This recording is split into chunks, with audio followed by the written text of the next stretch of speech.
all I can remember is I knew that art was always something I wanted to do since young, since 5. I was always painting and drawing.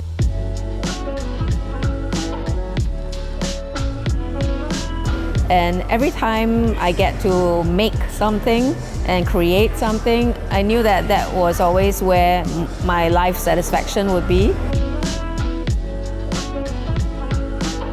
I think the advantage, especially in recent times, is the ability to have a network of offices in each market to really do locally relevant work. For our clients, there are global brands across the world.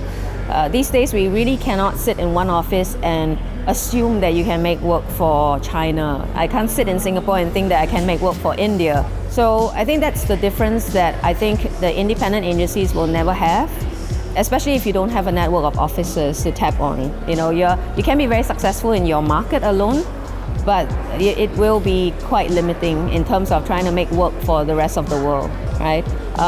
Of course, on the disadvantage side of things, I would say, as you go in a network agency, you get bigger. It's all about scale, right? Versus in an independent agency, it's all about being small and intimate, and that's where, as a network agency, we have to work harder to create the kind of culture and bonding and relationship inside our offices,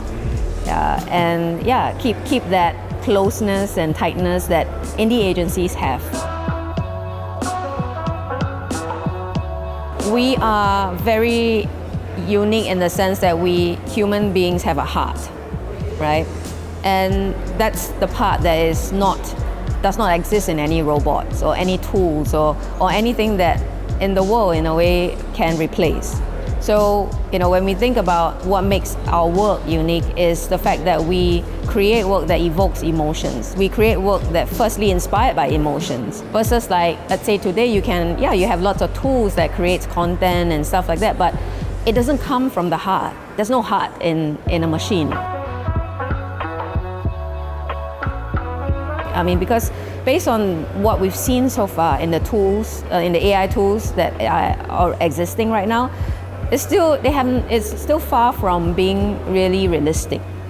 And when it's not realistic, it just doesn't evoke an emotion at all. It feels very cold. So it learns from all of us. It's learning from all the ads that it's seen in the world, for instance. And what it can put together today feels very borrowed and feels like just not fresh. So hence, I've not seen any creatives or ourselves put forward an idea that is purely created by AI.